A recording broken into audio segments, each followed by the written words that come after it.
si aad la socotaan annagu mar kasta waxaan diyaar u nahay inaan soo dhaweyno wixii maaragtay heshiisyo siyaasadeed oo ku saabsan xagga doorashada waayo doorashada marka la fiiriyaahu ama waxa waaye mid sharci hore u degsan oo dastuuri ah ku timaada ama waa mid ku timaada heshiis siyaasadeed ku timaada marka waxaan leenahay maaragtay runtii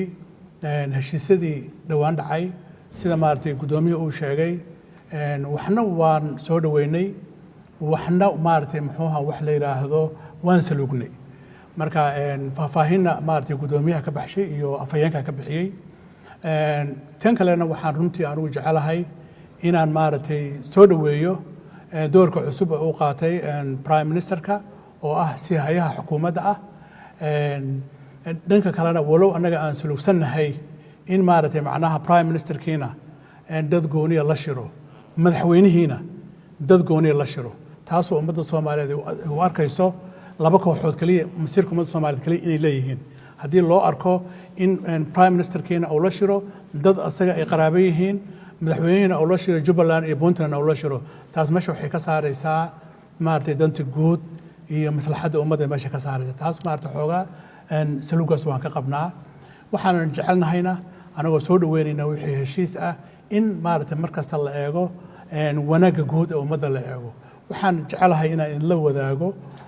hadda ka hor dardaaran uu bixiyey madaxweynihii militariga ahay jenaraal maxamed siyaad barre allah u naxariistee mar la weydiiyey asagoo xamar ka tegey ee magaalada buurdhuuba tegey yaa waxaa la weydiiyey ma jirtaa waxaad ka qomameynaysid nin talyaaniha warsanaya xagga ugu tegey markaasuu yidhi runtii markaad ummad maaragtay macnaha wax la yiraahdo xukunkeeda maaragtay macnaha aad haysid waxa kugu soo hormarayaahu waa dadka dad ugu liita oo maaragtay muxuuha wax la yiraahdo shakhsiyan iyo damiir ahaan aad u xun kuwaasna marka waxay u noqonayaan darbi waxay u noqonayaan dadkii wanaagsanaay oo xishoonayay oo fiican oo wanaagga guud ka fekerayay maalintii aad u baahatid oo ay dhacdo inaad ayagii u baahatidna waa dadka ugu horreeya oo kaa har carara oo kaa taga haba kaa tagaane waxay keenaysaa agabkaagii iyo hantidaadii iyo waxaas inay hore kaaga sii qaataan marka anaga waxaan leenahay madaxda dowladda waxaan leenahay dadka quraan dhurwaaga ku akhrinaya ama dalaal ha ahaado ama la taliya ha ahaadee looma baahna in la dhegaysto waa in loo soo jeestaa masaaliixda iyo wanaagga guud ummaddu meesha ay ku jirto waa in loo soo jeestaa sida ay sheegtay kudladda waxaan rabnaa in la ballaariyo ka qaybgalka la ballaariyo sababta aanu leenahay hal balaariyo ka qaybgalkuna wax kala maahan ee waxa weeyaan waxa loo baahan yahay markii ay dadka musharaxiinta ah maadaama ay door ku leeyihiin ayaga doorashada loo qabanayo ay ku leeyihiin waxa loo baahan yahay in la siiyo mudnaantooda la siiyo waayo waxay ka hadlayaan meesha ma jira budgetkii ama miisaaniyaddii ma jirtaa haddaan meesha miisaaniyad jirnin waxay noqonaysaa haddana doorashada dib u dhacdo waxay kaloo ka hadlayaan amnigii yaa amniga sugaya ma dadka laayay 19 February miyaa weli sugaya amniga oo la yeeli karaa